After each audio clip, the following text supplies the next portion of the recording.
role ko is taga-punas bago ipahid yung ceramic coating. Okay, Joel, ang role niya is linisin yung mga singit-singit ng sasakyan bago ko naman punasan. Sir Errol, ang role ni Sir Errol ay siya yung nagpapahid ng ceramic coating. Ayun guys, sa pagkakaintindi ko, i-check ata yung compression ng mga bores natin.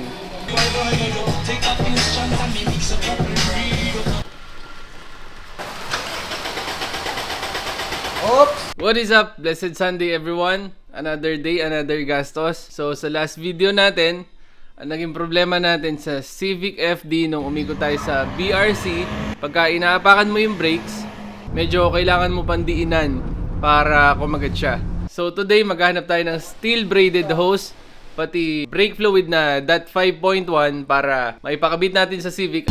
Welcome to Thailand! So yun guys, pupunta muna tayo ng Banawe sa QC.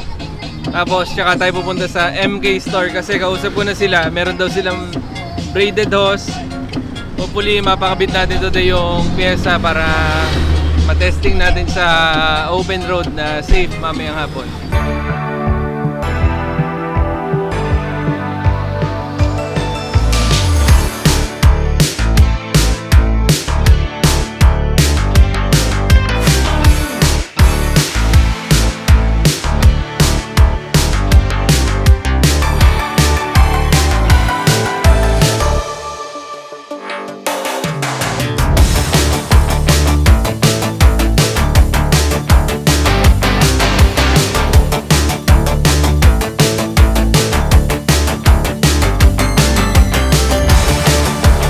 So yan guys, kakagaling lang natin sa Mix Store.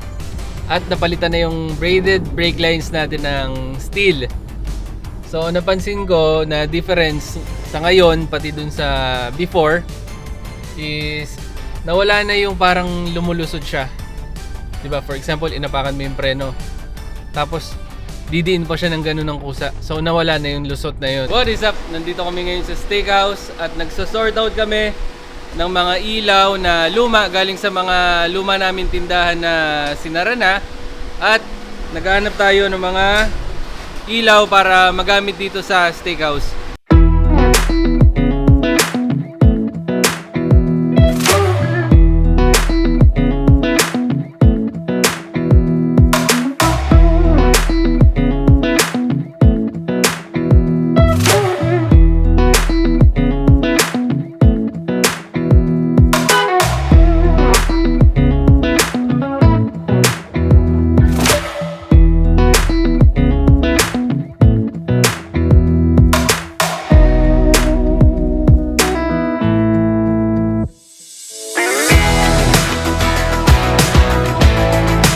Samahan niyo ako today.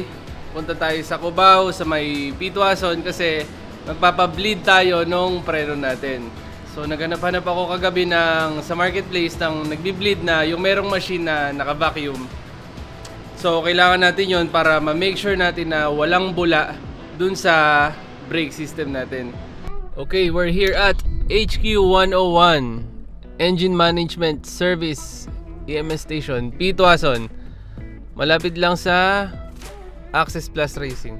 Good morning kuya. Anong name natin kuya? Marlon po. Kuya Marlon, anong ginagawa sa rundown? Kinukuha po natin yung sir, yung bawat bore ng yung compression, kung kasama Okay. ba yung compression natin. Yun. Bawat bore po kukunin natin. Kung Okay. abot po siya ng 150 o Kung mababa sa 150. okay, kung okay pa yung condition. Oo, okay po yung condition. Okay. Thank you Kuya Marlon. Guys, ang galing dito. Chine-check talaga nila yung details, mga important details bago nila gawin yung sasakyan nyo. Gaya ng aircon, ilaw, compression. So, mabusisi nila chine-check para bago nila gawin, ma-diagnose nila na maayos yung sasakyan.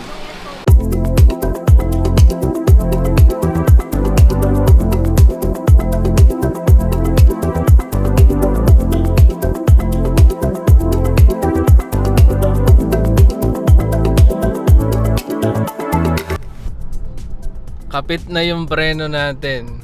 Hindi naman siya sobrang lakas kasi syempre stock brakes to, pero konting apak mo pa lang kumakapit na agad. So meaning nawala na yung pagka-spongy niya. So thank you po kay HQ101, si Sir John. So thank you po kay Sir John ng HQ101. Sobrang high-tech nung equipment nyo.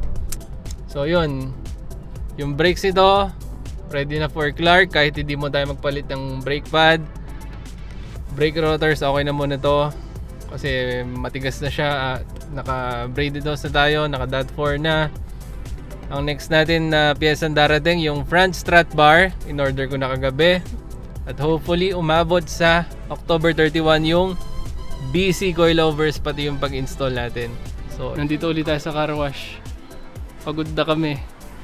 Galing na sa mekaniko. Nagpa-detail kami ng gilid kay kuya. Okay na, malinis na. In-steam para mawala yung mga grasa-grasa sa gilid. Tapos yung gitna, pina-steam din yung gitna. Ayun, oh.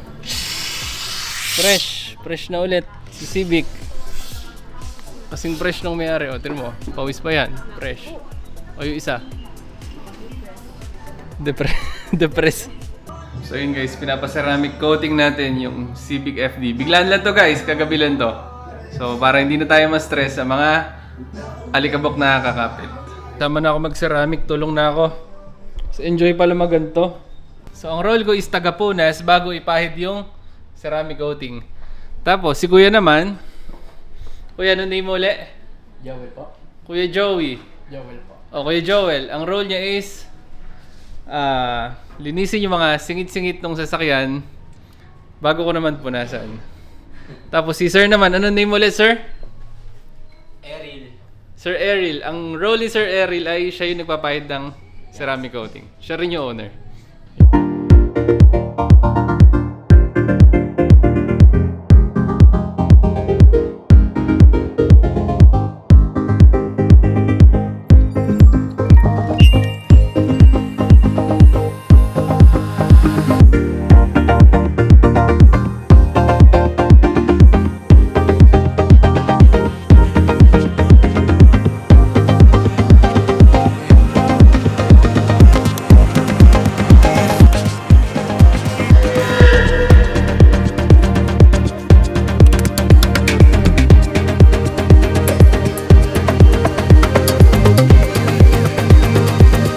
So yun guys, ang kagandahan pagka home service yung ceramic coating is na-check mo talaga kung okay yung ginagawa ng team, kagaya nung ginagawa namin. So nagtutulungan kami kung baka may nakalimutan, may hindi napunasan, may hindi napahiran. So ganun yung ginagawa namin ngayon. So for me, mas okay na rin yung ganito kaysa ipapagawa natin sa shop na hindi mo naman na-check yung ginagawa. So yun, sabi ni Sir Eril, totoo daw. So, better yung ginagawa natin. At least ngayon, teamwork. Alam niyo naman, teamwork makes the dream work. So tignan niyo naman guys, yung setup namin. Oh. Daming ilaw. Oh. Office ko, ginawa na nating ceramic coating. Multi-purpose. So yun talaga guys, pagka nagsisimula pa lang sa buhay, kailangan maging madiskarte tayo. Okay. Kasi syempre, limited lang yung resources natin. Kung ano meron tayo, kailangan natin i-optimize. So pagka successful na tayo, malay nyo, meron na tayo sariling malaking garahe na pwede natin gawin yung mga gusto natin gawin sa buhay. Yun no, siniceramic pati yung loob. Lupit yan. So yun guys, pakita ko sa inyo yung difference nung na-ceramic na at hindi pa nasa-ceramic. Ayan. So kita nyo, yung isang side, puting-puti na, makintab. Etong isa, medyo madilaw pa. Ayan, so babuff na ni Kuya. Yan. Kita nyo setup namin, no? DIY. Mga ilaw. Siyempre, ito mga ilaw. Yun talaga yan. Ito yung dinagdag namin. Ito naman yung gamit niya sa steakhouse for kitchen. So, hiniram ko lang muna para dito. At shoutout sa aking mga kapatid. Triskelion.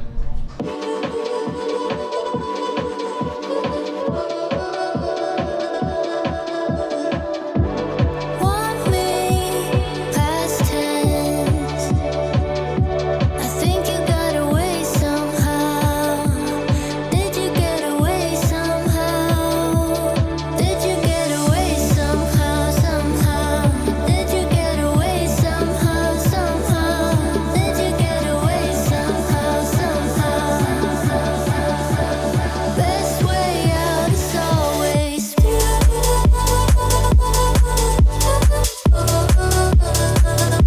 I think you got away somehow. Did you What is up? So ngayong araw pupunta tayo sa Antipolo kasi magpapakabit tayo ng lightweight lithium battery. So alam nyo naman na pagka mas magaan yung sasakyan, mas magiging matulin siya. At the same time, mas lalakas yung stopping power nung sasakyan natin kasi yung preno is hindi na mahihirapan pahintuin yung kotse gawa nga ng malelesen yung weight niya.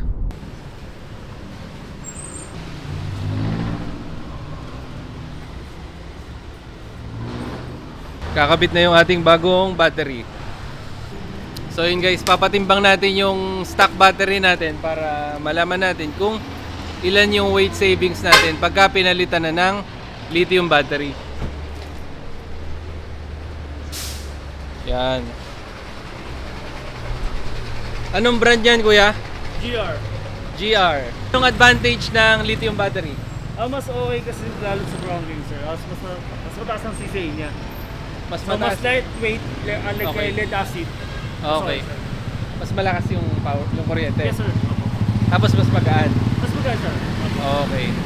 Mas matibay ba? Yes, sir. Mas matibay siya kasi dahil sa lithium siya. Pwede Okay. mo siya, ang gamit kasi lithium namin, sir, is pang, alam niyo yung pang cellphone, sir. Okay. Ganun siya, hindi siya yung bilog na lithium. Okay. Siya yung pad lang, Flat. lapad lang talaga siya. Flat. So, siksik yung load niya. Wow. Okay, kuya. So, tingnan natin kung ilan yung masisave natin na weight. So, lithium battery pang Honda Civic, ilan yan? 5 and 1/4.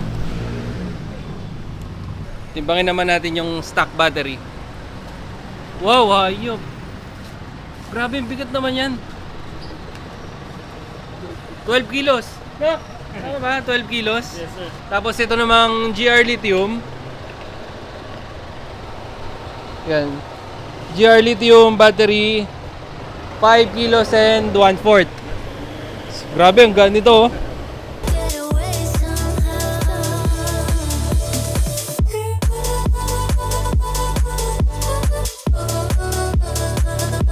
I think you got away somehow. Did you get away somehow? Okay guys, first try na i-start ang ating sasakyan using GR Lithium batteries. So ang na-save natin na weight is 5 and 1/4 yung lithium kilos, 12 kilos yung original battery. Naka-save tayo ng 7 and 1/4. 7 and 1/4 kilos. Grabe, ang bigat nun. Tapos yung maganda pa, sa harap yun nabawasan yung weight. So mas magana ng 7 kilos yung weight natin sa harap. So try natin start.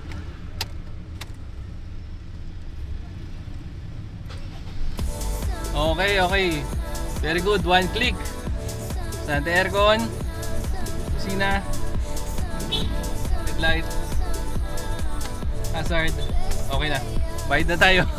So ang gagawin natin, idadrop natin si Tina sa loob ng Valley Golf kasama yung battery na stock, tapos itatry kong ihataw ng konti lang to para ma-feel ko lang kung nadagdagan ba yung power ng sasakyan natin kasi nga gumaan siya. Guys, nandito na tayo sa ating pagtetestingan. So hindi ko i-disclose kung saan to, pero yung mga taga dito alam nyo kung saan to kasi baka tayo mapagalitan, pero isang hataw lang naman ng kaunti, kaya pagbigyan nyo na.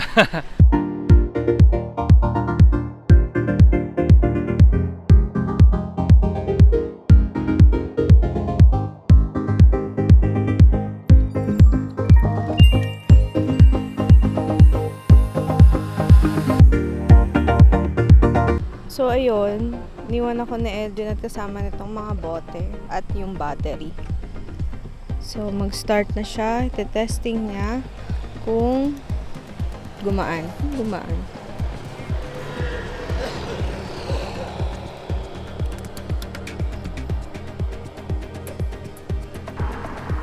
So, yan, ready na siya.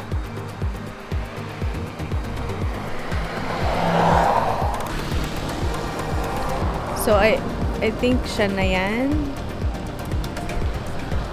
Dahil ang bilis. Diba? Maalog-alog yung sasakyan niya. Okay. Anong pangalan ng event?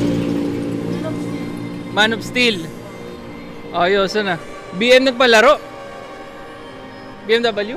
Okay guys, nandito tayo sa Taytay Highway sa Sausage Motor Works. Ito si Bro Jason. Kasama ko dati mag-endurance. So, KRCP, sa Norte. Basta marami kami sinalihan dati na endurance. Mga ugat. Ayun, yung mga Endurance. sila. Veteran sila ng endurance. Ako, pero halos sabay-sabay lang tayo. Ayan. So mahilig talaga kasi ako sa motor. So dahil malaki yung tiwala natin sa mga mekaniko ng motor, dito tayo nagpakabit ng ating strut bar. So kakadating lang nito kanina. It's already 12 AM. Pakita ko sa inyo yung mga best. Ayan. So bawat isang best na yan, sinalihan niya ng endurance yan. So ito, Manila, Matnog, Manila, Pilipinas Road Rally. Ito, ang dami pa. Ito, sinalihan ko to. Yung kulay green, KRCP. So, sumali ako dyan. Pero siya, itong lahat na to, sinalihan niya lahat yan. Yung norte, yung norte, puro rektahan doon, di ba? Oo nga, oo nga. Norte. Pero sa south, naku, Mas mahirap. Oh, mahirap din sa durugan South. sa south. Oh, durugan sa South. Sa south. Anong party ba ng South yung KRCP? Giniangan. Tapos, sa Narciso, mga ganyan. Ayun yun, di ba? Yung, Mulanay. ayan, yan, Mulanay, yan. So doon yung mahihirap na route kasi yung mga kurbada ron, rough road talaga. So imagine niyo, rough road tapos kurbadahan, ang hirap talaga. Unlike dito sa north, medyo komportabling mag-endurance sa north eh. Pero yun talaga gusto ng mga mga adventurous, mga veterano sa endurance, yung talagang china-challenge yung sarili nila. Kaya believe ako sa mga nag-i-endurance ride ng motorcycle, lalo na yung mga smaller displacement. Tapos, mix category. Oh. Kasama mo yung mga big bike. Ayun, yun. Isa pa yun. Imagine niyo, yung mga 1,000 plus, kahalo yung mga small bikes. Pero ang galing din ng mga small bikes kasi may mga nagtatap din talaga na naka 200cc. Si Ayan. Lloyd Pilapil. Ayun, isa pa, 150, Cloyd Pilapil. Shout out, Cloyd. Sniper 135 dati gamit niya. 150, 135. 135. Tapos alam ko, si Cloyd nakasunod sa BMW kay Kuya Alvin D. Naalala ko yun. Bakbakan sila sa Marilake. Yan. Anyway, nagbago na kami. Hindi na kami nag-endurance ngayon. So, mas matured na kami. So, focus na lang sa business, sa trabaho. Lupit. Kaya talaga natin malalagay yung Cover. Okay lang, tol. Parang tinatanggal naman ata talaga. Mahigpit na, tol. Mahigpit na. mahigpit na yan. Oo nga, no. Nilagyan ko na rin ang thread locker para hindi Okay. yung tornilyo. Okay, mas maganda. Tapos na natin i-install ang ating front strut bar. At pwede na natin tanggalin ang cover. Ayan.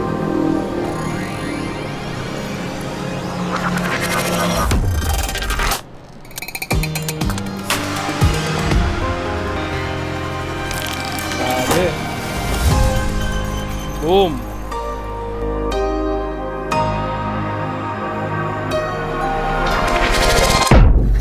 Okay guys, may na-aksidente dito sa Antipolo. Tumba yung motor. Ayun o, ayun, nagsalpukan yung dalawa. Grabe naman yan. So, ang good thing, okay lang silang dalawa. Motor lang ang may tama. Kuya, okay lang kayong dalawa? Okay. Ingat kayo. So yun guys, nandito tayo sa Bridgestone, Cainta. Dahil ipapakabit natin ang ating front sway bar. Ayan.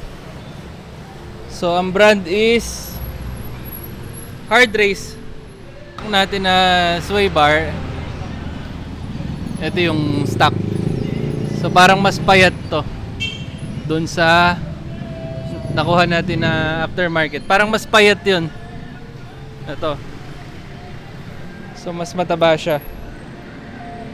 So ang purpose nito, ito yung nakakabit sa kabilang shock. Ito naman yung sa isang shock.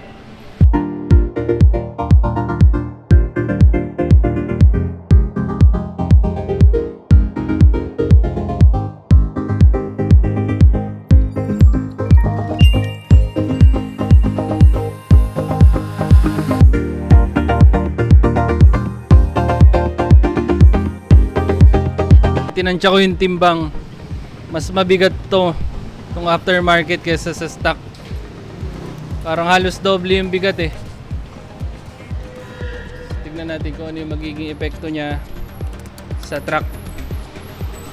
Although mas matigas na yung suspension natin dahil dito, pero mas mabigat naman siya. Tignan natin kung ano yung magiging epekto.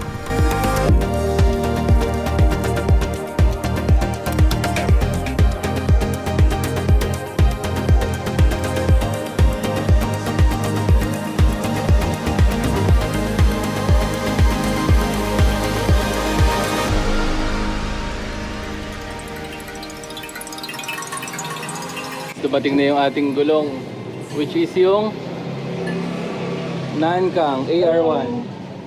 Ayan, nakakabit na nila kuya. So dito ako nagpakabit kasi nung nakapino ako, dito ako lagi nagpapakabit eh. Ayan. So Nankang AR1 size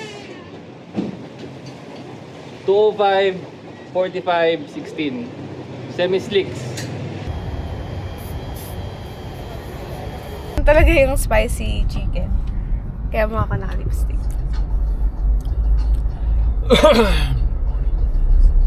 Okay guys, papunta na tayo sa BRC. Nandito na tayo sa Star Tollway. Medyo traffic lang. Ayan. So yung Ranger kasama si Kuya Bune, Pato, Kuya Nonoy, Tita Jenna, nandun sila sa likod. So backup sila para in case of emergency, knock on wood, wag naman sana, meron tayong responde mamaya. So salamat sa lahat ng sumama sa ating ngayon track day, at masaya ang magiging ikot natin mamaya sa BRC. Grabe haba ng traffic dito sa Star Toll. Oh. Okay, anyway, yung naging preparation natin simula nung last track day natin, nagpapalit tayo ng steel braided hose, tapos nagpa-bleed tayo na may machine, so may parang vacuum yun, so sure tayo na walang bula yung brake line natin ngayon. Tapos nagpalagay tayo ng front strut bar tsaka front sway bar. So yung front strut bar, ang brand nun is Cusco. Yung front sway bar naman natin is Hard Race. Tapos nagpalit din tayo ng semi-slick tires dito sa stock rims natin. Ang sukat 205 by 45 by 16 na Nankang AR1. So semi-slick yon. Medyo lumit nga lang yung gulong, pero okay lang yun kasi matigas yung sidewall nung AR1 eh. So pagka magko-corner tayo, hindi tayo parang gaganong-ganon yung gulong natin kasi ramdam na ramdam last time eh. So Hopefully mamaya malaman natin yung difference kung okay ba talaga tong AR1 na to. Tapos isa pa, lumit yung diameter ng gulong, kaya sure tayo na mas magiging torque yung sasakyan natin mamaya. Hindi ko lang alam kung ano magiging epekto pagka nasa gitna na at nasa dulo. Kasi di ba may arangkada, may gitna, may dulo. So sure, arangkada malakas. So gitna siguro medyo sa dulo tayo mawalan. Pero tingin ko okay naman kasi yung top speed ko lang last time sa BRC is 149 lang. Tapos dalawang cambio lang yung nagagamit ko, segunda, tercera. So hopefully makagamit tayo ng kwarta ngayon para ma-enjoy naman natin yung mga upshifts pati downshifts. So yun, let's go to BRC.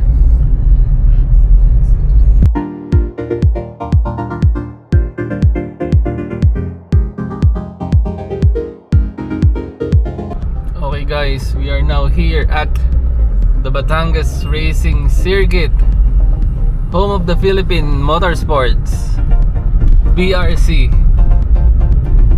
Dito tayo sa entrance. Ata na laro eh. Wala atang ikot eh. Motor lang daw meron kuya. Tayo lang ata kotse. Okay guys, dito tayo sa BRC. Si Kuya Bune. Pagod ba Kuya Bune? Hindi. Hindi. Bato, pagod ba? Hindi. Basic. Si Kuya Noy, pagod ba? Hindi. Ba't ako napagod? Nakapagod yung drive to. Yes, Tina, nag-register na. Bato, lagi So, na yan. dapat gitna o gilid. Grabe, ang ganda ng view dito. Na-miss ko to. Kailan tayo huli nandito, Tina? 3 weeks ago? Ah, dito kayo naganda dati? 3 weeks ago, yung ano, huli. All stock. All stock. 221, all stock. Ano kayang oras natin mamaya? Hulaan nyo. O sino makakahula may 500? Ang oras ko nung Nung una ano? 3 weeks ago, 221. 221. O. O si Bato, ano hula mo? Mga 215. 215. Okay po na 500 ah. Oo. Oo, kaya Oo. ko kaya ko ng 2 yan. O. 221. 500 pagka nahula yung oras mamaya. 210? 210. Oh, tuli naman nun. O, 210. Okay. Okay, Noy. Ano, 2.0. Ha? Okay. Baka lahat may pasukan mo ng ano, may mga pasukan mo. Eljon Victor. Okay. Thank you, ate. Ano ulit pangalan mo, ate? 212. Car. 4,000 po. Okay. Okay, no, ilan? Ilan sa'yo? Mga 212.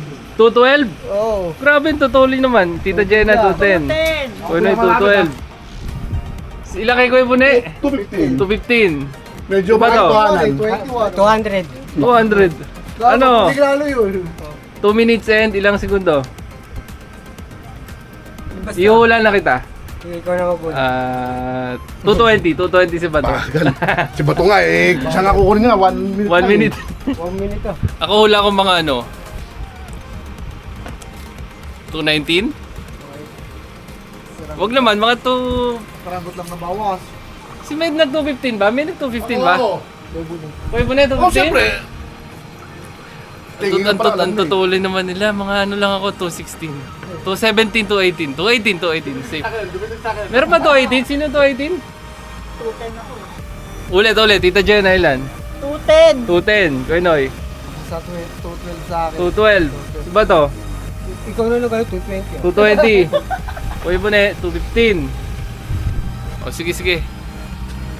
O, basta ano lang ako, safe drive lang. Safe drive lang na masasagad natin pero hindi tayo sasalpok. Bato, pwede ka dyan, pwede ka pumilis na kasi.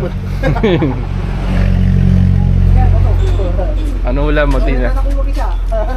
Ano hula mo? 225. 225? Ano nga? 280. Hindi na kami papadak. Hindi na po, sir. Oo. Sige po. Okay lang? Ikaw ate, gusto mo mula? Ang oras ko last time, 221. Ano hula mo? 500 pag na... Wala.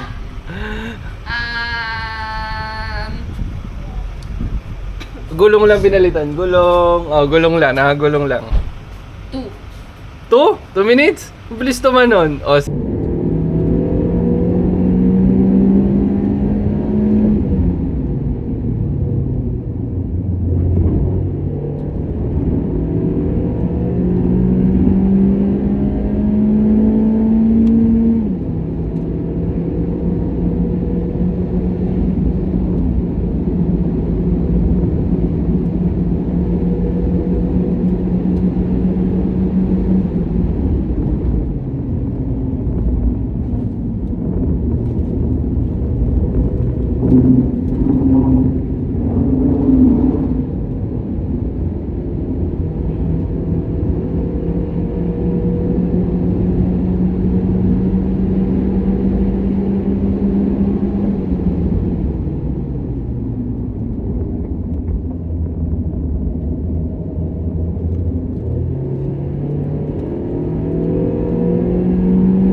na yun, okay na yun. Okay na muna yan. And our best time is 2 minutes and 14 seconds. Yes. So from 2 minutes and 21 seconds, last time na nandito tayo, nagpalit tayo ng braided hose, naglagay tayo ng strut bar, nagpalit tayo ng front sway bar na hard race. Tapos pinaka-important na pinalit natin is yung ayan, semi-slick tires na Nankang. So ang sukat nito is 205 by 45 by 16. So kung makikita nyo, ayun o, grabe o, chicken strip o, grabe, sobrang kapit nitong gulong na to. Dapat sana CRS yung ikakabit ko, kaso masyadong expensive kung ikakabit natin yung CRS na model dito sa stock tires. So next time na lang tayo mag CRS pagka nakamags na tayo, para maganda yung tindig nung FD natin. Pero for now, kung practice lang, okay na yan. Ano ko Inoy? Ayos. Ayos. Masarap, sir. Masarap, tumapon. Tumapon. Kaya. Tumapon kami sa chicane ni Kuya Noy. Kasi first time ko mag-angkas dito. Tumapon kami sa chicane. So talsi kami dalawa sa upuan. Eto. Interview natin si Kuya Bune. Kuya Bune! 3 something. Pero isa pa. First Isa time pa. O kasi first time ni Kuya Bune umikot sa BRC. So hindi pa niya kabisado yung mga turns. Pero next time na pagbalik namin, alam na niya. Makakahataw Alam na na siya. gagawin. Ito, si Max Verstappen. Max Verstappen. Anong oras mo, Max Verstappen? Ano? Noong una, 4 minutes. 4.33. Tapos, Okay. sumunod, 4.0. Ngayon, Okay. tapos huli, 3.57. Wow! 3.57. Wow! So, lady driver. So, ladies, watch out. Sasali kami ni Tita Jen, ah. Hindi, joke lang. If ever, sasali tayo sa time trial. May nakita kong time trial. Ano ba yun?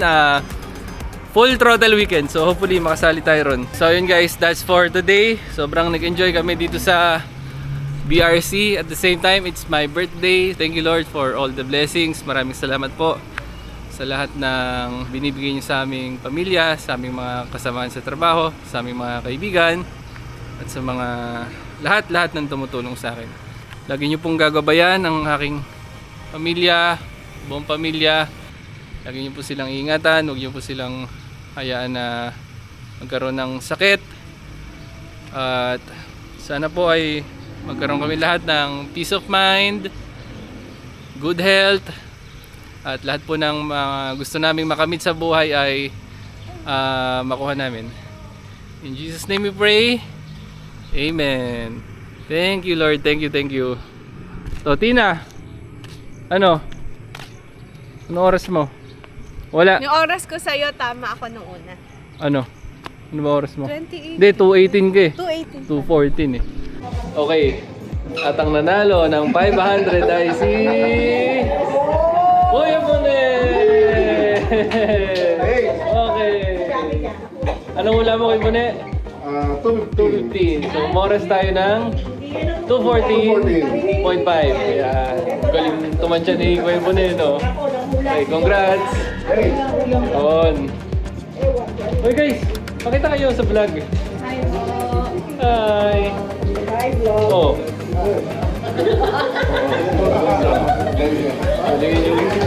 Parang si Julius ang best costume, ano? Pati yan kay Elvin. Kay Elvin. Oh. Malayo sa kaya. 220. 220. Wala ka na, walang bili na. Basta 220.